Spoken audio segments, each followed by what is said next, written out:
welcome to another episode of Diary of a Wannabe Comedian with me, Belle, a wannabe comedian. A very hot wannabe comedian, I might add. Not just because it's actually hot outside, hence the aircon, obviously, but I've actually been doing proper physical hard work, hard labour. I'm looking at one wall that is 3/4 stripped.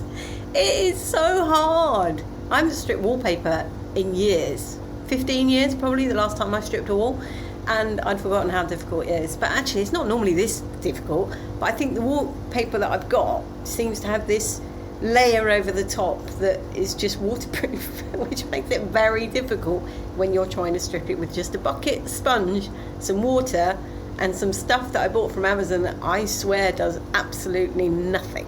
It's supposed to melt the glue, but I'm not convinced. But anyway, that is an ongoing saga. Expect me to be moaning about this for the next week.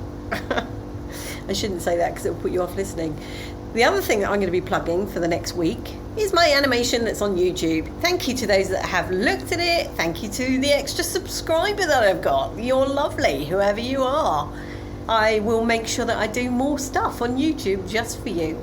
But yeah, I'm really pleased that very, very few people, but clearly some of you are having a look at it, and I hope you're enjoying it. What I should have said is make sure you stay to the end because it has a punchline. Because everything I do has a punchline. That's kind of how my brain operates. Even in the most serious and somber situations, I manage to make a joke, and it's not always appropriate. I can't help myself. I genuinely can't help myself. I've been accused before now of forcing funny things. This was in improv classes that I did many years ago with City Academy.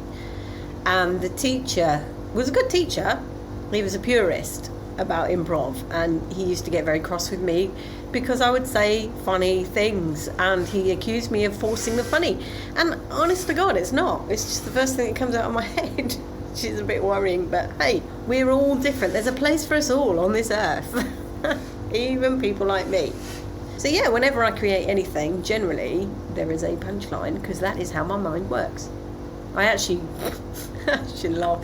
I didn't get a job because of it once. I applied, so about, let me think now, 6 years ago? Yeah, about 6 years ago, the Metropolitan Police decided it needed more investigators. And it normally recruits from within, but this time it decided to take people from Civvy Street, so it's going to take 80. And I thought that would be interesting. I mean, it doesn't pay that well, but I thought that might be an interesting job, being police investigator. So I applied, and I got through lots of the stages. I got through enough to be a PC. I could have gone off and been a PC if I wanted, but I've seen them in London. I've seen what they've had to put up with, and no, not for me. But the reason that I didn't get the investigator's job, I missed out by 1 point, and I was marked down for professionalism.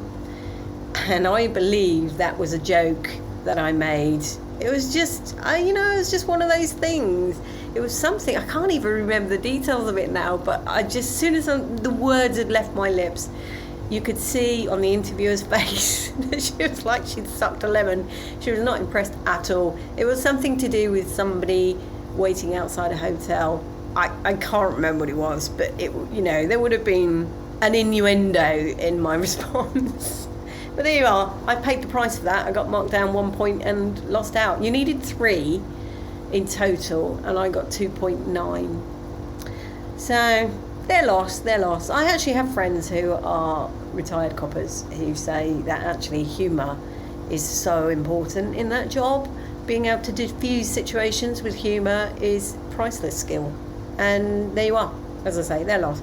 So that's all I can say really, is watch my animation, please, watch to the end, see the punchline, and I will speak to you on Monday, and I will have done a gig by then. I've got a gig tomorrow in Southend, I think, and that's the first gig in some time. I have applied for one other gig, but I just don't seem to be having much luck in getting gigs.